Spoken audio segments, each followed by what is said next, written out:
everyone, Meg here from Canine of Mine, and today I'm excited to give you an update on Remy's progress with Loose Leash Walking. Nearly 2 years after we started this journey together. We're going to talk about where we are today compared to where we were initially and some of the mistakes I've made that hindered our progress, along with some of our pro tips that really helped us get to where we are today. This is our 2-year update from when I first started Loose Leash Walking with Remy, when I showed you all our process in the How to Stop a Dog from Pulling, the Secret to Loose Leash Walking video. Don't worry, it didn't take us the entire 2 years to get to this lovely loose leash walk Remy showcases today. Rather, it's been a process of ups and downs. Remy's loose leash walking trajectory. Remy's progress with loose leash walking hasn't been linear.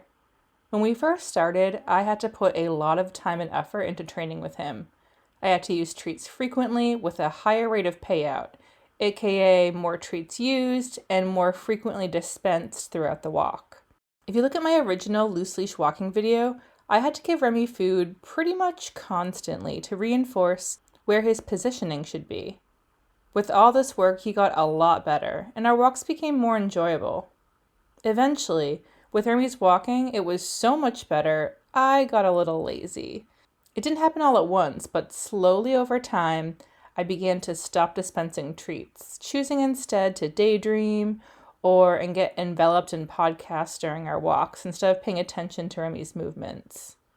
Unsurprisingly, he regressed. It wasn't like a switch flipped, but at one point, 6 months to a year later, I realized Remy was once again pulling a ton on walks. I actually didn't really notice how much worse he had gotten because it was such a gradual decline. It wasn't until my mother walked Remy and remarked on his pulling that I realized his walking manners had really gone downhill. The cool thing was, once I started reinforcing our loose leash walking training once again, Remy improved much more quickly than he had when we first started out, because the foundation skills were already there. After just a few weeks of more focused loose leash walking training, Remy was a better walker than ever before. Next, I'm going to go a little more in depth about what an average walk with me and Remy looks like. But before I do, don't forget to like, share, and subscribe to our channel for more dog training tips and tricks. Okay, now let's take a look at what a normal walk with Remy looks like today. You'll notice that he stays generally close to me, but will walk ahead or lag behind sometimes.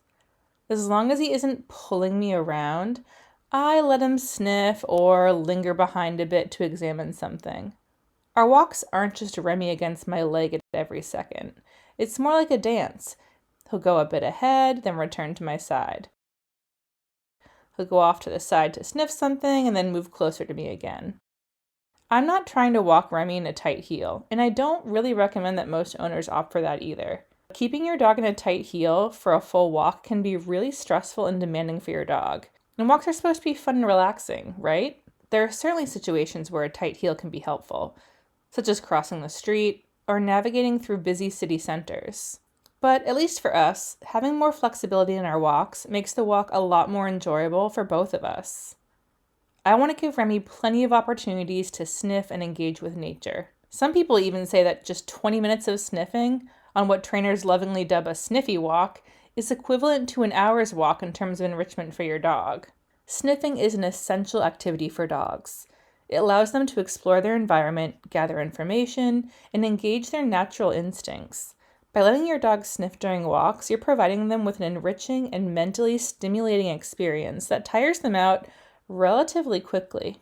I'm all about getting the most bang for your buck and working smarter, not harder, so all our walks are sniff-focused walks. Remy gets a lot of control and say on our walk, and that's how we like it. As long as he asks politely and doesn't yank me around, we'll cross the street if he wants to explore a certain bush, and I'll wait patiently if he wants to take a little more time to investigate a fire hydrant that I imagine has probably been the potty spot for all kinds of neighborhood dogs. Some people opt to separate traditional walks, where your dog is keeping a brisk pace and rarely stopping, with sniffy walks. And if you're trying to get in your 10K steps alongside your pup, this makes plenty of sense. Personally, my dog walks are for Remy, so I make every walk a sniff-focused walk. And if I really want to get steps in, that's just something I do by myself. It's also good to not always be pushing your dog to keep moving along.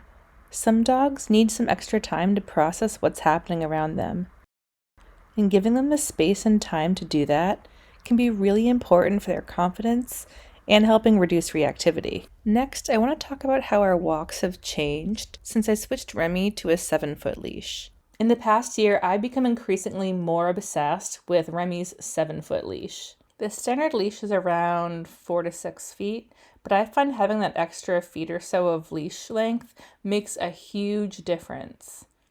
I found that using a 7-foot leash gives Remy more room to make choices and choose our trajectory. This extra freedom and opportunity to make choices is more stimulating for Remy and is especially powerful for building confidence in more timid pups.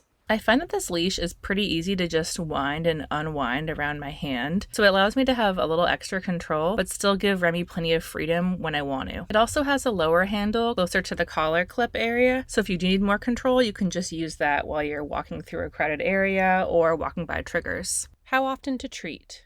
Part of the reason why Remy went back to pulling more often was because I had gotten lazy about reinforcing his polite walking. People don't love to hear this, but you might have to have treats on you most of the time if you want your dog walking nicely on the leash. Some people do seem to do fine bringing treats and reinforcing loose leash walking, maybe 1 or 2 walks a week, and not needing to have treats all the time on them. But when it comes down to it, walking politely on a leash is work for your dog.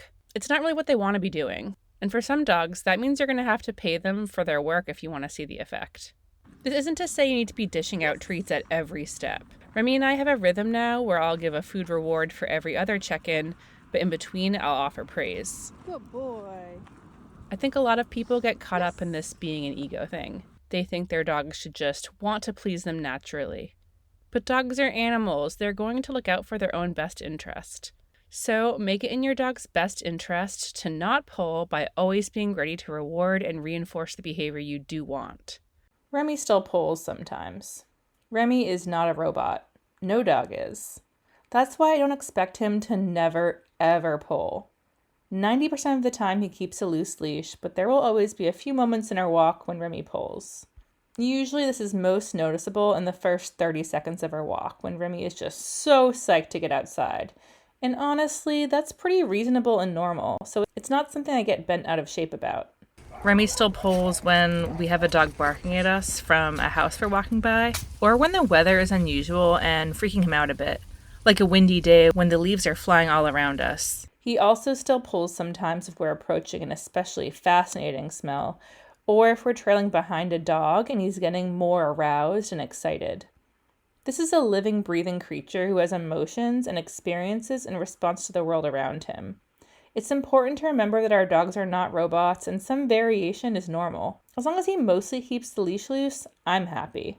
I talk about this more in depth in our loose leash walking training video, but I'll usually freeze if Remy pulls hard and I feel pressure on the leash, and ask him to come back to me before we keep moving. Remy has become a real pro at this, knowing exactly what he has to do when he hits the end of the leash and I stop moving. How strict you want to be with what constitutes leash pressure is up to you. Remy will sometimes go ahead enough to put some very slight pressure on the leash, but will shortly after slow down to let me catch up. I don't usually freeze and ask for him to fix his positioning for very slight or gentle pressure that only lasts a few seconds. It's more the hard pressure that really yanks me forward that I choose to respond to. Ultimately, it comes down to personal preference and what stage you're at in your training. I'd be more inclined to be more strict when first starting with the training. Now, this definitely is a little different than the advice I see many other trainers give for loose leash walking, but I like my more flexible arrangement with Remy. It works for us. The problem I have with the traditional method of having your dog always walk at your side for loose leash walking is that it's not really accomplishing the goals I have for my dog walk. I do not want my dog to be staring at me the entire walk. I want him to engage with the environment, sniff, make choices, and explore. I just want him to do all that without yanking me all over the place. So many people teach loose leash walking in a way that really just looks like a heel to me. A heel can be a really great cue to teach your dog, but it shouldn't look the same as loose leash walking, in my opinion. It's all in the name. Loose leash walking should mean your dog is walking and keeping the leash loose. Whether your dog is in front of you, behind you, sniffing grass, or looking around shouldn't really matter. But that's my opinion. I know not everyone will agree with me. For me, it's more about making sure I can get my dog's attention when I need to. Like when we're approaching triggers, than trying to get him to constantly be watching me the entire walk. At the end of the day, it depends on what you want from the training. If you want a dog who's constantly looking at you and checking in with you, that's certainly an option. It's just not what I personally look for in walks with my dog. Understanding Remy's mental state. Observing when Remy is lagging or speeding ahead helps me better understand his mental state, and it's something I wouldn't have if we were using a tool like a prong collar. Now, I understand that prong collars can be helpful for some dog owners, especially if they have limited mobility or are older walkers. But it's crucial to work on loose leash walking while using these tools. This is just as true for a front clip harness or a head halter too. These tools really just should be used to give you a little extra wiggle room so that you can still get your dog the exercise they need without putting yourself in danger or dislocating an elbow while you simultaneously continue to work on your training. The biggest risk in getting too reliant on a prong collar is that, as an aversive tool, it can shut down a lot of your dog's communication and can obscure your dog's true emotional state. So, for example, you may have a nervous dog who will quietly walk by another dog because, for them, the discomfort of the prong collar is more powerful than their fear of the other dog. The uncomfortable sensation of the prong collar takes precedent. But without the prong collar, the dog may lunge at the other dog because the dog is, in fact, very nervous and stressed by the presence of the other dog. Those feelings were always still there. The prong collar did not fix or resolve those feelings. It just gave the dog something more pressing and immediate to worry about. It's really important to understand how your dog is feeling and emotionally responding to their environment and the stimuli around them. It's valuable information that's essential for understanding your dog's limits and threshold. So, if you need a tool to safely walk your dog, go for it. But understand it's not something you want to permanently rely on and has some serious drawbacks you'll want to take into consideration. Loose leash walking. A lot of work, but worth it. Loose leash walking is definitely a lot of work, but it can make your walks so much more enjoyable. I've really come to enjoy our walks so much more now that Remy is more polite on the leash. That said, if you don't mind your dog pulling, it's not a moral imperative. Pulling does not make your dog bad, and it does not mean that you don't care about your dog or you're a lazy owner. We all have limited resources and energy. Maybe you'd rather spend your time working on agility games with your dog, or want to level up your trick collection. That's completely fine. If it doesn't bother you that your dog pulls on walks, then it is not an issue. Really, at the end of the day, I would just encourage you to not be too hard on yourself or your dog. It can be easy to get caught up in how we think a dog should and shouldn't act, but in reality, there's no right or wrong with this stuff. It's about what's going to help you and your pup be happy together. So that's our progress update on Remy's loose leash walking journey. Don't forget to like, share, and subscribe to Canon of Mine for more dog training tips and tricks. Remember, loose leash walking training takes time, patience, and consistency.